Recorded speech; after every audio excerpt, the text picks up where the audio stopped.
WhatsApp'tan жаңа bir нәрсе жіберіп жатышты, ошоны карай коелучу.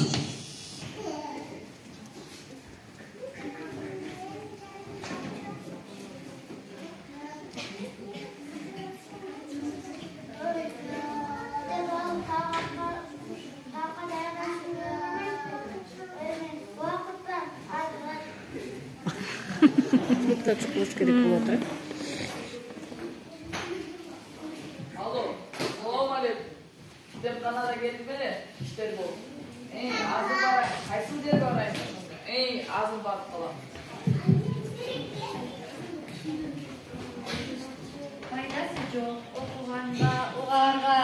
Мен бір кетіп, неше толғым шығарға. Бараттары өмдіп кетіп қалғансый. Қарасия басып қалған шығарда. Дұрса сыртым, көп ойланға тереңдей. Алып оқып, көріштегер жібердей. Берен қарай телеп бүткөнді. Отқа жағып жіберсек бей дегендей. Демі жалып, әчейін деген ақыман. Көп кетер бар, керемет сыры қатылған. Арасында мен тұрамын, сарғайып. Күнөлері жазылған. Соққан аз, көпті көрді бұл жүріп. Үмітімда өшігін сөйтілбіріп. Қадам тоқтып шекараға жеткенше. Жақшы кетер, болаларды, кем білер. Сен қайларба, андай емес. Кітептегі мағлұматтар барлығы сезімдер қалартты. Бізді көп оқыған адамның жашауға көзқарас ниет. Бізді көп оқыған адам ойын тағы жеткіре алады. Жаңа мағлұматтарды еске сақтай алады. Мен оқыған адамның өмір ұзарады. Сен тура айтасың.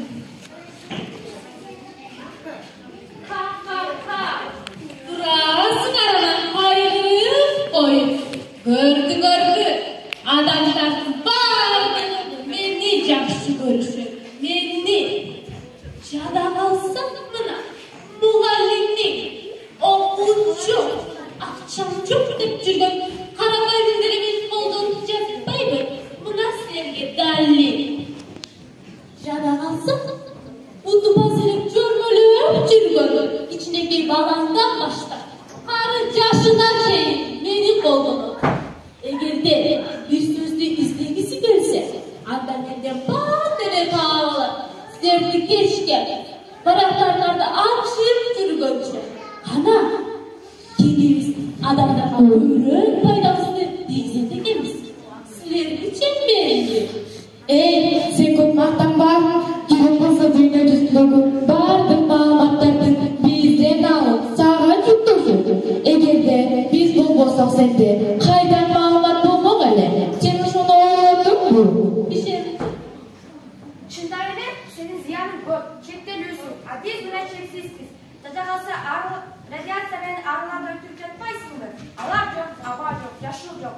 Адам да аба сыяктуу. Эгерде көп кете албаса, нээси өнүкпөйт, өрчүбөйт. Сен муну ойлодуңбу? Бул жагы да сага окуп сүйүнүп жатпайбы? Ушул нерселердин баардыгы жок болуп кетти. Сен дагы жоголосуң.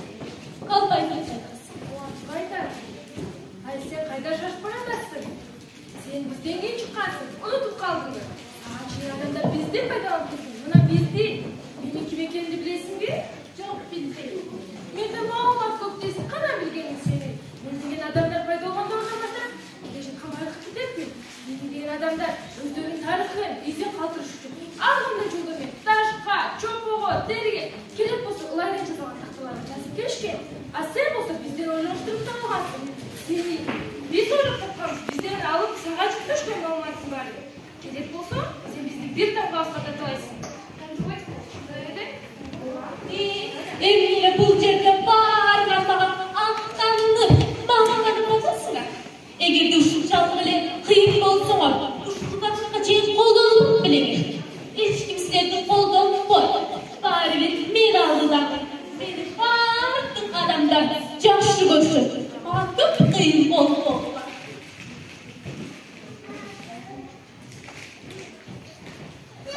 Егерде алыш келейли.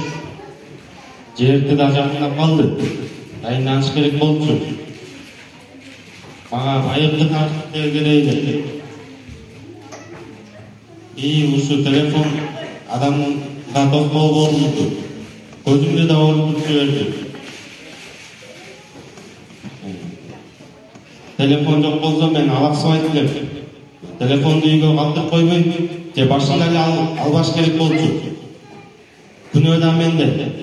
Көптөгөн окумуштуу адамдар соц тармактарда отурбайт, көп китеп окушат. Мен да өз максаттарыма жетиш үчүн телефон колдонбой көп китеп окуйм. Бизде да окугандар бар. Көрүп атасыңбы, Жемне, бизде кемсинте, басынтам, мен алдамын, мен бармадамын деп ойлодуң беле? Жок, андай эмес. Бардык эле адамдар сени пайдалана беришпейт да. Мынакей, окуган дагы адамдар бар. Же сенин адамдардын басып өткөн изин, тарыхын, бардыгын өзүңө батырып камтыдыңбы? Мындай нерсе сен кантип да калбайсың. Мынча мактануунун да кереги жок болчу. Ооба, биз окубайт дейсиңби? Бизде канча маалымат бар экен. Биз канчалык пайдалуу экенин сиз билбей турбайсызбы? Сага караганда не көз оорутпайт, сага окшоп эс тутумду жок кылбайт. Сенде жок маалыматты биз камтыйбыз. Айчы кеңисе, сизин ойготконду билесиңби? Албетте жок. Качандан бери эле билип калды эле айтсаңа. Ооба. Сени колдоймун. Мына, мисалы мен Кыргызстанда эле эмес, дүйнө жүзү боюнча эң чоң, эң көлөмдүү чыгармалардын биримин да. Ошончолук эле кыйын экенсиң. Кана айтчы, менин барактарыма жазылган 500 китаптан ашып турган эмосу сен байкап аласыңбы? Же сен байкадыңбы? Кана, айтпайсыңбы бул? Ошончолук эле кыйын экенсиң. Кана. Пайдаланын дейсиң, адамдар маалыматты менден алат дейсиң. Сен өсүп калсаң, сен бузулганда адамдар сени кантип колдонот? Электр тогу жок жерде сен адамдарга эч пайдаң да жок. Ошончолук эле кийинмин деп аябай мактандың да жаначы. Ойлоп көрөлү. Сен адамдар сени жакшы көрөт беле? Адамдар сени карайт беле? Адамдар билбейт окшойт, сен аларга кандай зыян экениңди. Кана. Сен адамдардын көзүнүн ортасың, билесиңби? Адамдардын эс тутуму начарлайт, уйкусу азаят. Сен тагыран айтсам, сен адамдарды окчаңдап турбайсыңбы? Көрдүңбү? Сен пайдаң көп болсо дагы, сен адамдарга болгон зыян да жагың көп. А мен болсом, адамдарга болгон эч зыян да жагым жок. Ооба, туура айтасың. Сен телефон балдарды акылсыздыкка, эрезликке, жалкоолукка жана адилетсиздикке жетелейсиң. А мен болсом, сенден алган жаман сапаттардын баарын окуям. Мен жаш мундарды жакшы тарбияга издейм. Сен бузулуп калсаң, сендеги маалыматтардын баарын чыгар. А мен болсом, түбөлүктүү. Биздин жөнүндө түбөлүккө сакталабыз. Бул бузулуктан чыкпайбы? Карагачы. Бул пайдасын